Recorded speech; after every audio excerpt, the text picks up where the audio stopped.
Magandang araw mga lods. Medyo matagal-tagal na rin tayo hindi nakapag-upload ng mga appliances na repair natin. Kaya ngayon tayo may i-upload na appliances. Isang Bluetooth speaker ating gagawin. Sabi na may-ari, natambay na tapos hindi na gumagana. Kaya sikapin natin maya-maya mga lods kung paano mag-jumper pagka yung mga Bluetooth. Tapos medyo gagastos pa tayo. Marami tayong paraan para magawa natin yan. Kaya sana panoorin nyo ito mga lods. At sa mga mahilig mag-DIY dyan, baka may matutunan kayo nito. Kaya tara, umpisahan natin. Let's go. At ito yung sinasabi ko mga lods na gagawin natin na Bluetooth speaker. Dalawa to mga lods, sa maliit. Ayan o, sa maliit. Ito malaki, unahin natin. Ito unahin natin. Ito unahin natin mga lods. Ito yung ano nito, branch nito. Tapos kung mapapansin nyo mga lods, yung charging pin yan medyo kalawang na masyado. Tapos papakita ko sa inyo mamaya mga lods kung bakit pinare-repair ito. Tingnan natin. Ligatin nyo mga lods. Yan, sinaksa ko na sa outlet. Tapos dapat may red indicator to dito. Wala, ayaw mag-ilaw. Yan mga lods, ibig sabihin wala pumapasok na kuryente, walang ilaw. Tapos baka sabihin nyo mga lods, walang kuryente itong ating outlet. Ito yung charger. Tsaka nga pala, ito yung gagamitin nating charger mamaya. Malalaman nyo mamaya mga lods. Baka sabihin nyo walang kuryente itong outlet natin. Tingnan nyo itong charger natin, walang ilaw. Sasaksak natin mga lods, tingnan nyo kung iilaw ba. Yan, may ilaw. Ibig sabihin, outlet natin may power. Ito lang wala. Ayaw mag-supply. Ayaw maglabas ng red indicator. Tanggalin natin mga lods. Baka sabihin nyo, yan ang klarong-klaro naman. Putulin-tulin yan. Ito dahil gagamitin natin ito mamaya mga lods. Yan, kita nyo mga lods. May ilaw. Tapos tanggalin natin. Yun, wala oh. Diba? Ibig sabihin ito, talagang wala, ayaw magkarga ng doon sa battery nito. Ayaw pumasok ng kuryente dahil walang red indicator. Kaya kalasin natin ito mga lods. Tingnan natin yung battery at yung board. Tingnan natin. Yan, natanggal na natin yung mga palibot na tornilyo mga lods. Dito sa palibot. Yan, dito 6 na piraso. Tapos konting tip lang mga lods. Ito pala meron pang tornilyo dito. Pagka sa ganitong hawakan, hindi nyo nakikita. Kala nyo walang tornilyo, tapos ayaw nyo mabuksan. Tanggalin nyo natin itong mga loads. Makikita na natin may tornilyo nakatago dyan. Yan, nakatago tornilyo dyan. Kaya tanggalin natin ito. Kunting tip lang mga loads. Yan, tanggalin natin itong mga loads para makita nyo. Yun, tanggal na. Tapos ito yung dalawang tornilyo dito mga lods, nakatago. Ayan o, dito.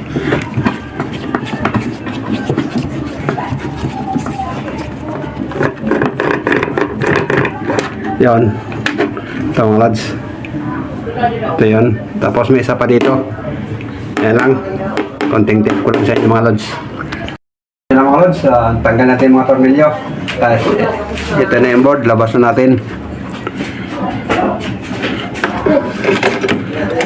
Bakit? Kalasin na natin lahat. Ayan. Ay. At ito na mga lods, nakapag-jumper tayo sa battery. Ito yung source ng battery. Tapos magja-jumper tayo. Negative sa positive. Tapos ilalagay natin ito yung gagamitin natin mga lods dahil ayaw nang mag-charge nga. Ito yung gagamitin natin na charger ng flashlight. Ma-headlight na charger to mga lods. Ito yun. Charger to nito mga lods. Yan o. Tapos itong flashlight ito sira na rin. Ayaw na mag-charge kaya kinonvert ko na rin to para mag-charge. Ito ginagamit natin dyan. Kukunik lang natin to. Negative sa negative, positive sa positive para mag-charge. Ito mga lods, masyadong magulo. Yan mga lods. Ito yung charger niyan, plus ng headlight. Headlight to, charger ng headlight. Tapos, yan gagamitin natin dito. Ang gagawin natin mamaya mga lods, jumper lang natin. Magja-jumper tayo. Kaya hinabaan natin to. Itong wire na to, negative positive. Para ilulusot natin to mamaya dyan sa may kaha. Bubutasan natin to. Para makakonek natin tong charger mamaya. Yan mga lods. Kung papansin nyo, pag nakakonek yan, negative positive, nakailaw. Ibig sabihin, kukonsumo rin tayo ng battery, power ng battery. Madidrain din yung ating battery dahil may ilaw din to, kumukonsumo ng power. Kaya gagawin natin mga lods, putulin natin dito. Kung halimbawa nakakunik na, putulin natin. Yan, putol na. Halimbawa putol na, di wala ng ilaw. Kung meron tayong diode, o kayo may diode kayo dyan na 3 amperes, dito natin ilalagay pagitan nito. Dito ang diode sa gitna nito. Tapos yung diode, kung mapapansin nyo, yung kabilang dulo ay may silver, may kulay puti. Tapos yung isa wala. Yung walang kulay, dito natin ikakabit, yung sa may galing sa battery. Tapos yung may kulay dito nasa may charger natin para wag dumalo yung kuryente. Para wag madrain, para wag dumaloy. Kasi pagka dumaloy na yung kuryente, iilaw na to mga lods. Kagaya nito. Halimbawa, yan o. Tama. Yan ang meron ng kuryente. Kaya dapat diode. Pero tayo nga wala tayong diode. Ang gagamitin natin, itong switch. Switch lang din to ng electric fan mga lods. Yung ceiling fan, yung mga clip fan. Kung meron kayong clip fan, ganito. Yan to, mga gamit natin, puro ran to mga nakuha natin. Wala tayong nagastos dito. Excuse me po. Yun. I-assemble muna natin ito mga lods. I-assemble ko muna to. Tapos ilalabas natin itong extension natin na extend natin na wire. Itong negative at positive. Yan. Antabay lang muna mga lods. Dahil painitan ng tao, dito pa na. Yan, magbubutas na tayo mga lods. Tingnan natin kung mabubutas na ba o mainit na. Para lusutan natin mamaya ng wire. Yan, butas na. Kabila. Yun. Para lusot natin yung mamaya mga lods. Yung mahabang wire na galing sa battery, negative positive. Para lagyan natin ng switch mamaya doon sa labas. At i-assemble muna natin. Lusot na natin. Lusot na muna natin para hindi natin mahirapan mamaya. Saan yung itim? Ito. Yan. Lusot na muna natin. Balutin lang muna natin natin para wag mag-ground. Baka mag-abot yung negative at positive. Yung battery natin, sira. Tapos ito, balutin na rin natin to. Insulate muna natin mga lods. Yan. Okay. Tapos, kakabit na natin.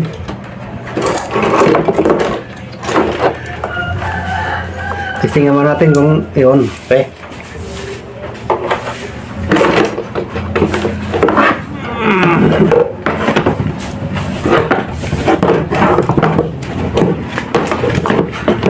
Masyadong mixi. Ito yung mga connection niya mga lods. Sana nakikita. Hindi na pala nakita. Layuan natin. Yan.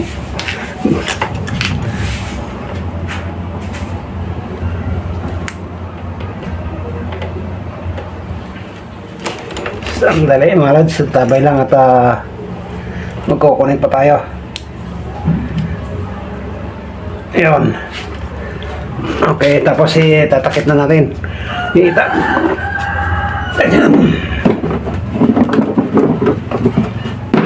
Yun.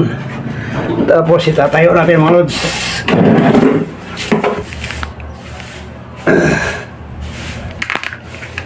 Yun. Tapos ito na yung mga wire mga lods para sa extension mo yan ng ano.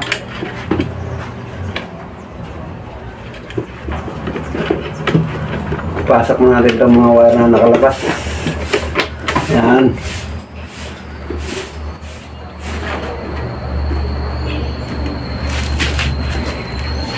Yan ang mga lods. Yan natin, balik natin yung tornilyo. Yan, binaba ulit natin para malagyan ng tornilyo. Hindi ko pala nalagyan kanina ng tornilyo. Kaya yan, lagyan muna natin.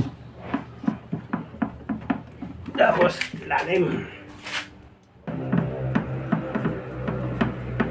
Yan. Tapos tayo na natin.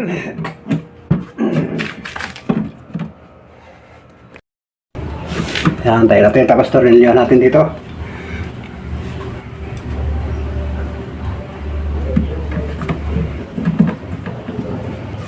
Yan. Kabila naman mga lods.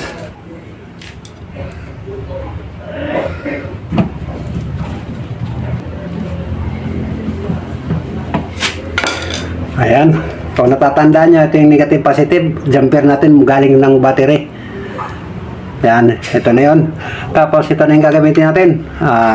Charger natin. Mula sa headlight. Tapos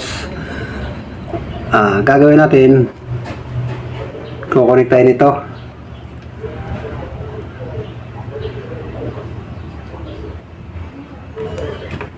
Dito tayo kukuha mga lods. Ano lang, magkakulay naman, kaya red sa red lang tayo. Tapos black, red sa black, ganyan lang mga lods. Tapos ganito nakahaba yung ating charger. Hindi pala nakita.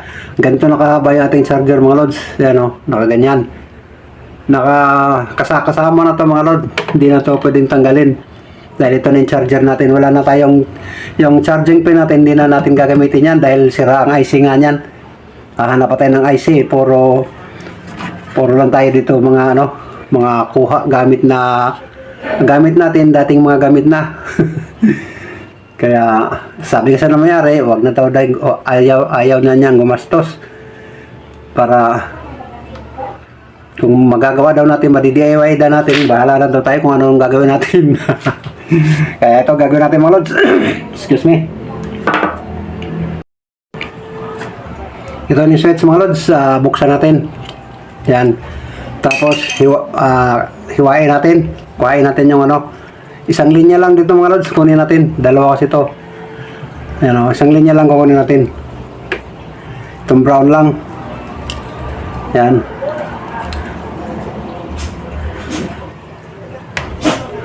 Huwag na masyado mahaba. Saka sa kabila rin. Ang gulo masyado. Kabila rin yan, ganyan. Isang linya lang naman kukunin natin dito mga lods. Oops. Oh, sorry, muntik pa malaglag yung ating camera, cellphone. Yan, ito lang gagamitin natin. Itong dalawang to.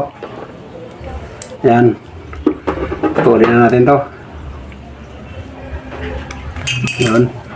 Tapos, ito yung sa i-connect natin mga lods. Isang linya lang. Ayan o. Isang linya lang. Kung makikita nyo. Yan lang. Para makakonect natin dito sa red. Yan sa positive natin. Yan. Ganyan lang mga lods. Babalatan muna natin. Yan. Balik naman natin yung cover nito. Yung cover nitong switch natin. Tatakip muna natin. Naipit. Naipit yung tumoy. Naipit yung dulo. Ayan. Okay na. Yan, ganyan na yung mamaya mga lods. Yan. Tapos i-connect natin dito sa magulo camera. I-connect natin dito mga lods. Ayan, ganyan lang. Tapos titipan lang natin. Yan, lagyan din ng tape. Hindi nakikita. Ang gulo talaga. Hirap na walang cameraman. Wala pa tayong budget para magkaroon ng cameraman. Sandali mga lods, at kukuha pa ako ng tape. Nawala yung tape natin Ito na yung electrical tape natin.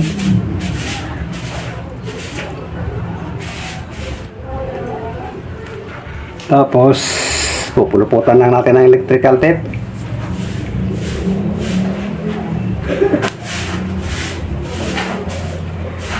Yun. Tapos, gupitin natin. Yun. Yan mga lods. At ito na yung dulo. Yan. Ito yung negative natin. Tapos kakulay naman na walang problema. Dito natin lagay itong pula dahil ito yung connection ng switch sa negative. Yan. Patulan na natin ito. Siguro mahaba. Yan. Tapos balatan natin.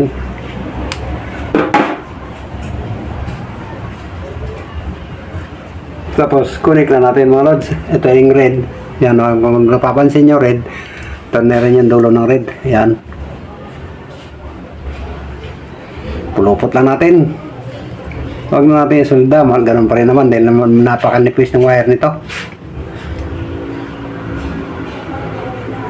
Kung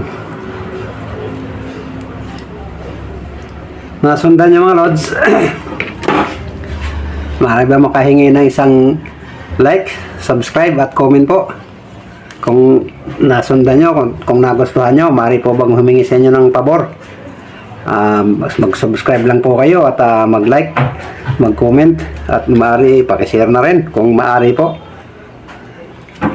Yan, tip natin. Malapit na tayo sa katotohanan nito mga lods. Yan, yan na. Tapos kabila. At yung negative natin mga lods. Yan. Connect na natin. Yan lang yan. Yan. Tapos tipa natin. Paalala lang mga lods, pagka kayo nag-charge nito, huwag nyo i-charge sa gabi o kaya huwag nyo i-charge nang hindi nyo na binabantayan para iwas tayo disgrasya. Kailangan pag nag-charge kayo nito, nakabantay kayo mga lods dahil ito ay jumper. Tagal-tagal na rin ako hindi nakapag-upload dito mga lods. Meron ako mga gawa, hindi kami na-upload kasi masyado ngang mahirap kasi magpaliwanag mga lods. Hindi naman kasi tayo sanay. Yan, ito na mga lods, kompleto na. Ayan na. Pakikita natin sa inyo kung anong magiging resulta. At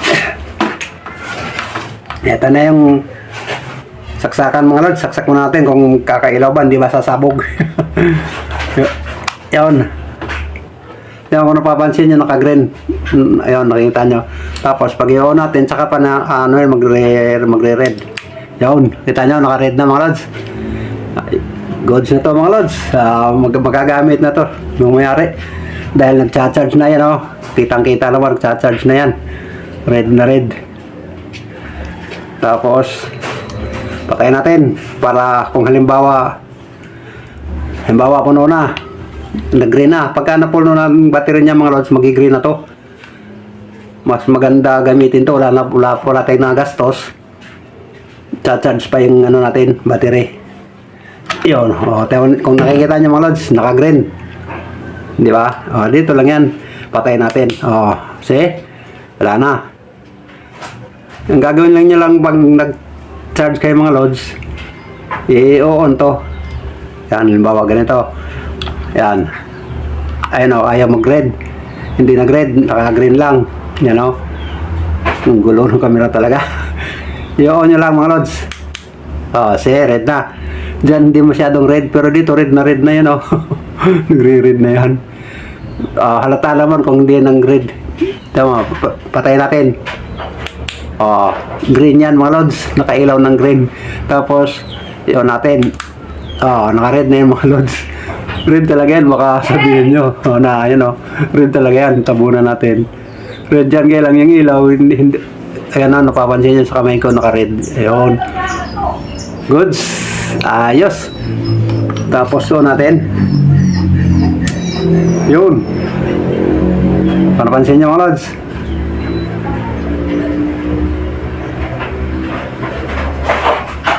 Ayos. Gagana na yung niya.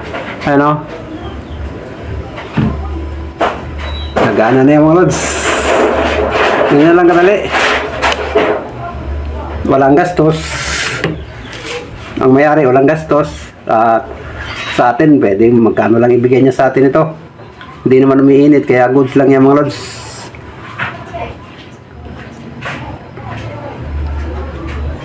Ayos. Tanggalin mo natin. Tapos, pakinggan nyo mamaya mga lods sa ating i-bluetooth natin. Yan na mga lods. Tingnan nyo. Music tayo. Ang lakas. Ayos na mga lods. Isa pa.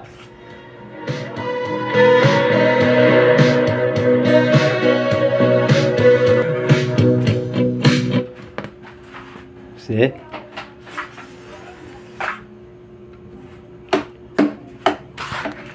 Ayan mga lods, at kung meron kayong patapunan na Bluetooth speaker, gayahin nyo lang ito mga lods, at kunting paalala. Sana huwag nyo i-charge sa gabi dahil baka mapabayaan.